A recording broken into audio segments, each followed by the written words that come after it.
当地时间25号，中美经济工作组第6次会议在美国华盛顿举行。中方重点宣介了当前中国宏观经济形势及近期正在推出的一揽子增量政策，并就美对华加征关税等措施表达关切。眼下，海外资本持续看好中国市场，多家美国企业高层近期相继访华，反映出怎样的心态与考量？据财政部网站消息，当地时间25号，中国财政部副部长廖民在美国华盛顿出席世界银行国际货币基金组织年会期间，与美国财政部副部长尚博共同主持召开中美经济工作组第6次会议。双方就两国宏观经济形势与政策、应对全球性挑战，包括共同合作帮助低收入国家应对流动性挑战，以及下步沟通安排等议题进行了深入、务实、建设性的沟通。中方重点宣介当前中国宏观经济形势及近期正在推出的一揽子增量政策，并就美对华加征关税、涉俄制裁等措施表达关切。会后，廖民副部长与美财长耶伦进行礼节性会谈。据美国财政部的消息，耶伦听取了工作组的简报，并强调该组在中美之间作为沟通渠道的重要性。观察认为，当前中国宏观经济正处于关键变化阶段，而美国拜登政府执政时期的经济成绩也成为影响民主党选情的重要因素。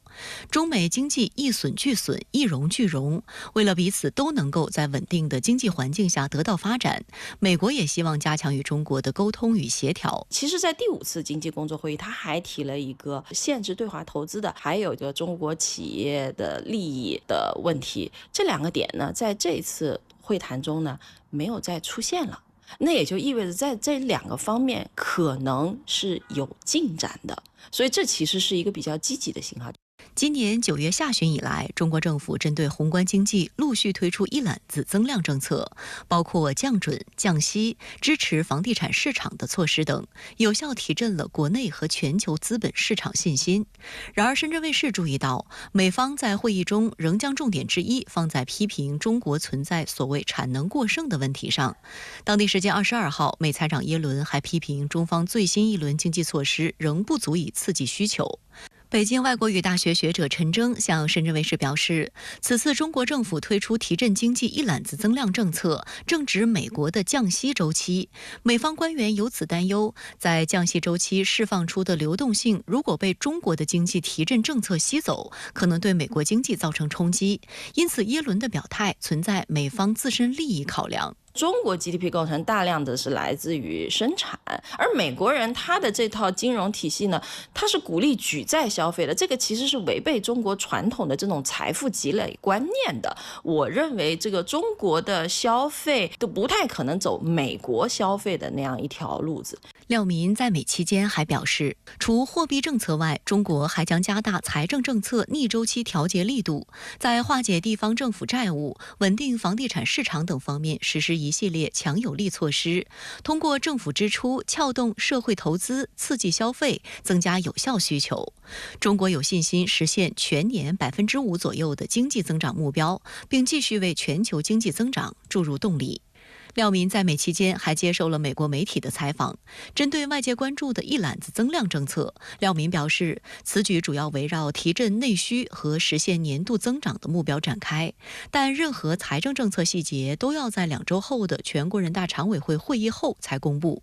根据新华社此前的报道，14届全国人大常委会第12次会议将于11月4号至8号在北京举行，议程包括审议国务院关于金融工作情况的报告。外界预计会后将公布关键财政增量政策的细节，包括发行超长期特别国债的具体计划等。相比美方官员，海外资本对中国市场的热情则是持续高涨。根据国家外汇管理局22号发布的数据，截至目前，外资持有境内人民币债券的总量超过6400亿美元，处于历史高位。高盛、野村等多家外资机构也看好中国经济后续发展态势，认为中国财政部近期公布的一揽子财政政策，包括化债、补充银行核心一级资本等，显示了政府稳增长的决心。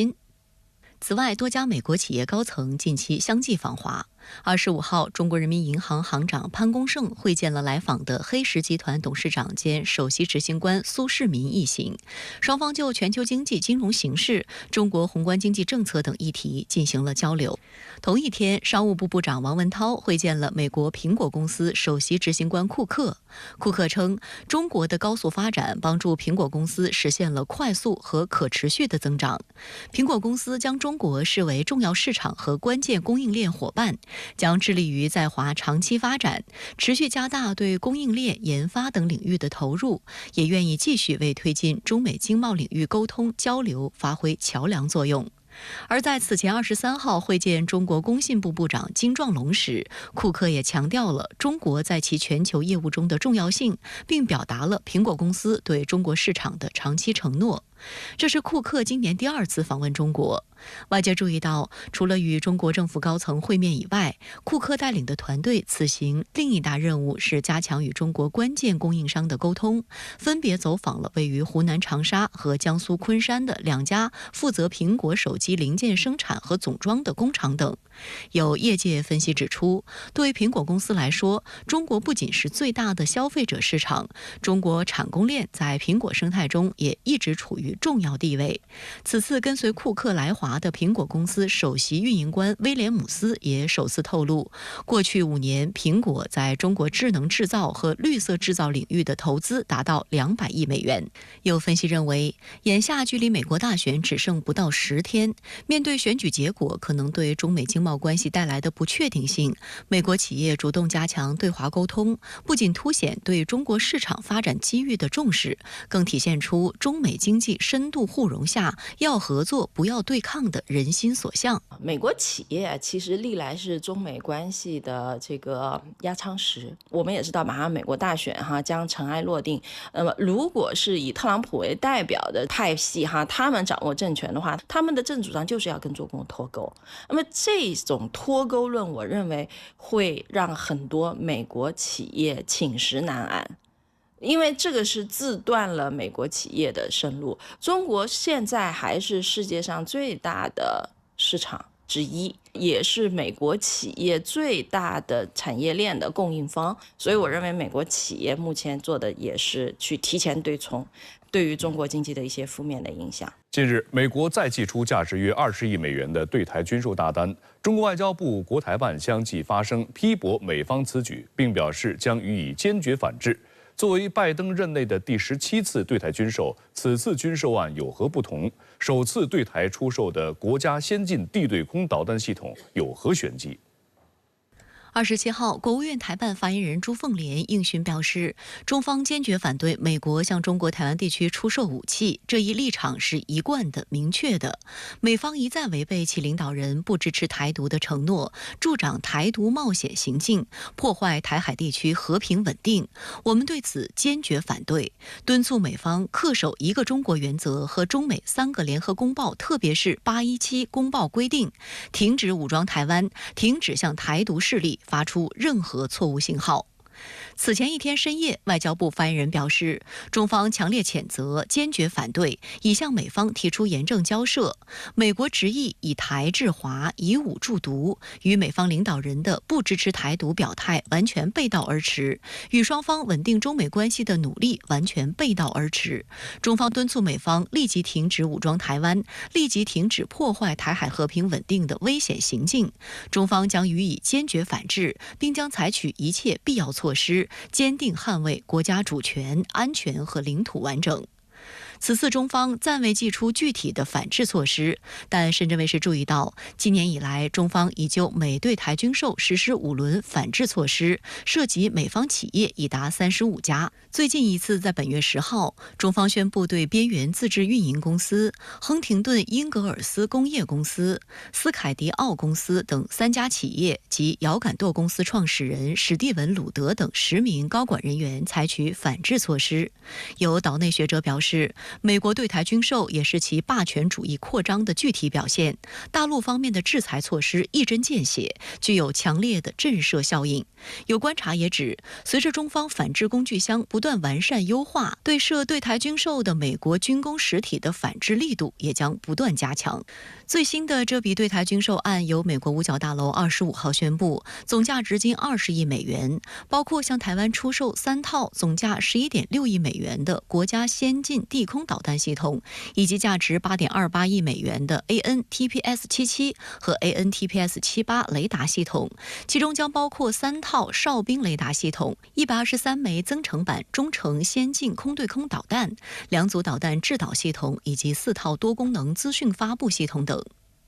台防务部门声称，相关系统具备自动化侦察、火力分配指挥控制及情报整合功能。两型新式雷达的更换将增强目标侦测能力，并提升抗干扰效果。有报道则指，该系统或将部署至台北周边及重要军用机场，强化重要军事基地的防空战力。而为配合本轮军售，美方或将需要指派约26名美国政府代表和34名承包商代表，长期驻点进行设备处理和部署、系统检查、培训以及技术和后勤支援。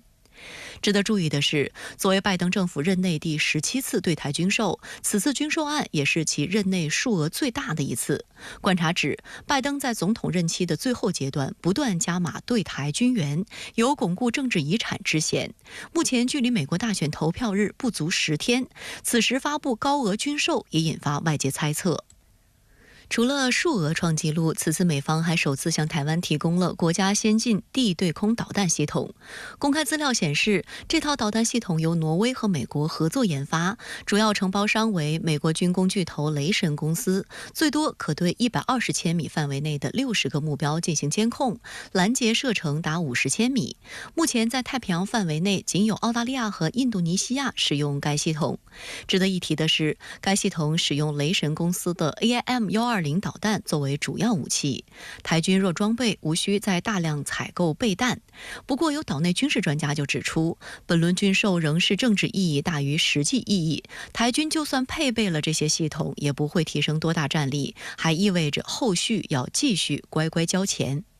而作为本轮军售供应商的雷神公司，正因在此前对台军售交易中台价诈欺深陷舆论漩涡。令人大跌眼镜的是，尽管台防务部门证实确有此事，但其负责人顾立雄却坚称美国政府自己也是受害者。相关言论震惊岛内社会，有岛内舆论就指出，民进党当局根本没有讨价还价的余地，一切损失最终还是要全体台湾民众来承担。外界注意到，台军目前部署的爱国者导弹和远程预警雷达均出自雷神公司。有岛内网友称，只要沾上它就要花大价钱。以远程预警雷达为例，在军售过程中，美方仅允许台军最初级维修，关键维修均由美方处理，且维修费的编列与报价均由美方主导。其中3阶段的后勤与支持服务就经历美方多次改价，由110亿元新台币暴增至200亿元新台币，且全由台湾买单。这意味着美方无需支付任何费用，即可共享这部分高机密情报。下订单是一回事，交货却是另一回事。目前，美国仍有大量对台军售订单积压。据华盛顿智库凯托学会近日揭露，截至今年8月，美国未交付台湾军售金额高达205.3亿美元。与之相比，2025年台防务总预算创新高，约6470亿元新台币，约合201亿美元。这意味着美国积欠的台湾军品价值已超过台当局1年的防务预算。报告还揭露，今年9月在美军基地等待空运到台湾的军品共504个货运托盘，其中340个托盘上的军品遭受水损，包含发霉的防弹衣、40年前的炸弹以及无包装或无缓冲包装的机枪。岛内媒体披露，这些垃圾运来台湾后，还要台当局自身花钱销毁。另外，观察指，民进党当局真金白银买的装备迟迟未能交付，老旧装备却已到期淘汰。台前空军副司令张延廷此前就爆出，由于美售台战机 F-16V 的交付时间一再拖延，台空军目前已经无机训练。我们去年12月1号啊，台东制航基地 F512月1号全部汰除了，对，现在空着了，等你啊，你不是要交机吗？去年12月1号没有啊，拖到今年，我们已经付钱了，它都是我们急需的，这因为这个是要训练的。张延廷还总结当前美国对台军售的3个现象：第一个，他最新的不卖，再来呢，已经付钱的他能够拖，对，那第3个呢？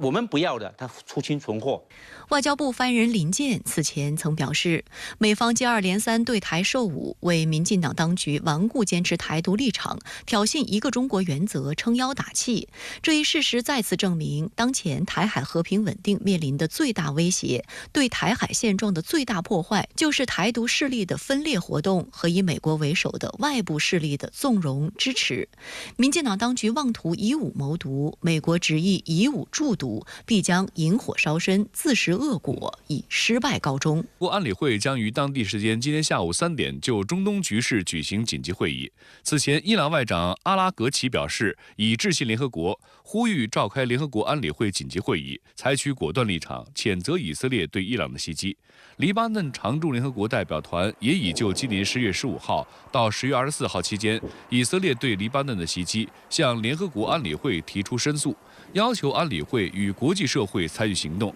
制止以色列对黎巴嫩的持续侵略。以色列国内反对声音也越来越大。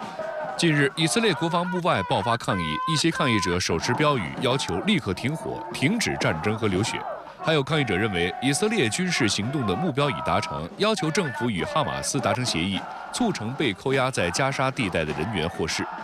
We ask our government to ask for a deal and push for a deal because we think that the best option is if Israel will push for a deal, so Hamas will say we can do a deal. But if Israel is not pushing for a deal, it's not up to Hamas. 随着11月5号投票日的日益临近，美国大选冲向终点前的最后疯狂。美国舆论称，这将是60年来最势均力敌的对决，任何一个微小变化都可能导致天壤之别。面对举棋不定的摇摆选民，两党候选人展开了极限撕扯，纷纷抛出“不选我就完蛋”的话术，警告选民不要投错了票。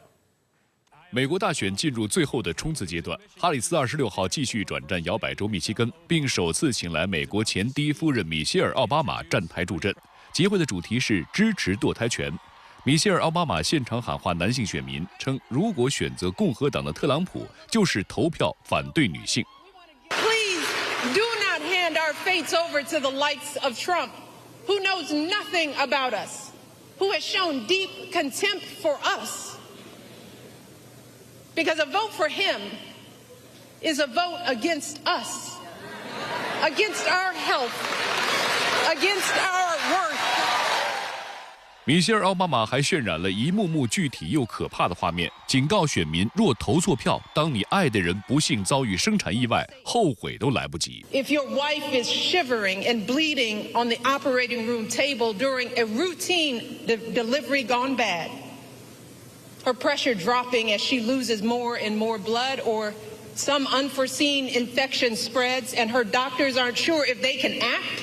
you will be the one praying that it's not too late. You will be the one pleading for somebody, anybody to do something. 将近40分钟演讲里，米歇尔还对特朗普展开连环攻击，形容特朗普行为反常、心智衰退，是一个贫民窟地主，一个涉嫌性虐待的重罪犯。Nothing at all. No understanding of policy, no ability to put together a coherent argument, no honesty, no decency, no morals. Instead, too many people are